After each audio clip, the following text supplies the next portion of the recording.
You are challenged to play a variant of the Russian Roulette.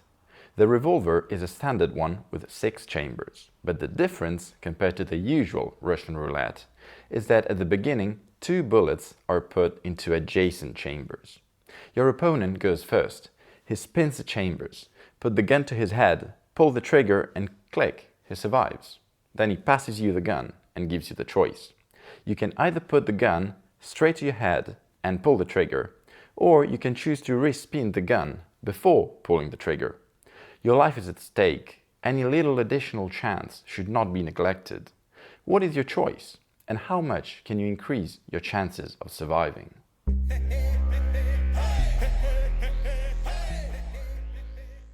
Today, we're going to solve the Russian roulette riddle. Make sure you stick to the end of the video, as we will also look at an application of colorations as a little bonus, as I didn't go too much into details in my technical strategy video, and it probably deserves a more comprehensive explanation.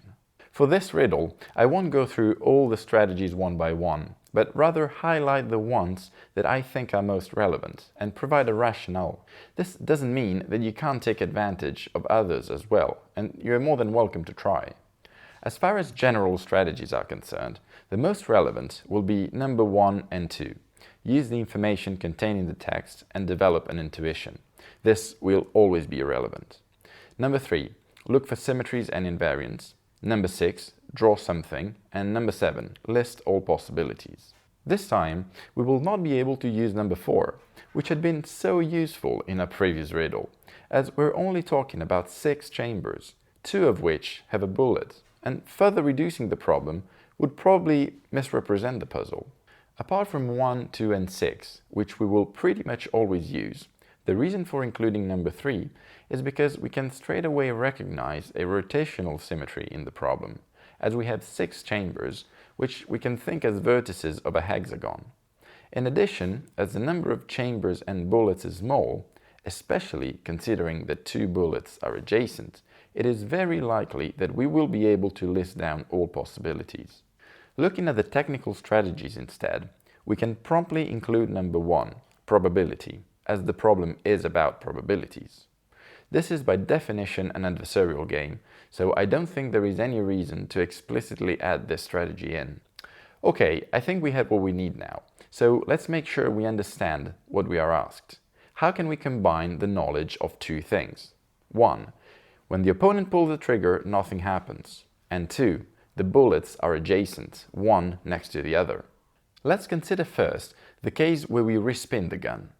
The effect of doing this is to cancel out any previous knowledge, so that in our turn we would have exactly the same situation that our opponent faced. That is, we have 4 empty chambers, or favorable outcomes, for a total of 6 possibilities. Calculating the probability of survival gives us, based on the definition of probability, 4 over 6, or roughly 67%. Not too bad.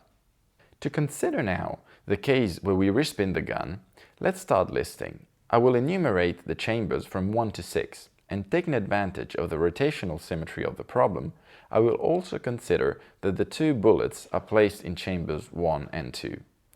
Just by doing this, we have incorporated knowledge from the text and applied the symmetries. Before your opponent's action, all 6 chambers had equal probability. However, as we know that nothing happened when he pulled the trigger, looking at the list, we can conclude that he ended up in one of the following 4 empty chambers: number 3, 4, 5, or 6. In addition, we know that they all have equal probability, so that would be 25% chance of ending up in each of the 4. But this is knowledge about the past. We now want to understand the chances of surviving your attempt, and for this, we need to look at how each of these 4 cases affects your outcome. We're now getting closer to the solution. This is not hard to do, as it is entirely deterministic. If you ended up in chamber 3, the next chamber would be empty, and so for 4 and 5, and you would survive. There is only one possibility that would play against you. If you ended up in chamber 6, yours would be number 1, and the bullet would kill you. So let's apply the definition of probability again and compute the ratio of favorable cases, the ones where you survive, which are 3, to the total number of cases, which, accounting for the fact that we know your opponent's chamber was not loaded are 4. That is 3 over 4, or 75%, well above the previous case. So the answer is do not respin, and the reason is that by doing so you would be wasting the information that you had. Did you solve it? Don't forget to let me know down below in the comments. There are a number of problems that can effectively be solved by applying exactly the same kind of reasoning and are even less intuitive than the Russian roulette riddle. As a first bonus, let me tell you one for you and try to have a go with it on your own. Suppose you're on a game show and you're given the choice of 3 doors. Behind one door is a car, behind the others, goats. You pick a door, say number 1, and the host, who knows what's behind the doors, opens another door which has a goat, say number 3. He then says to you, do you want to change and pick door number 2, or are you happy sticking to door number 1?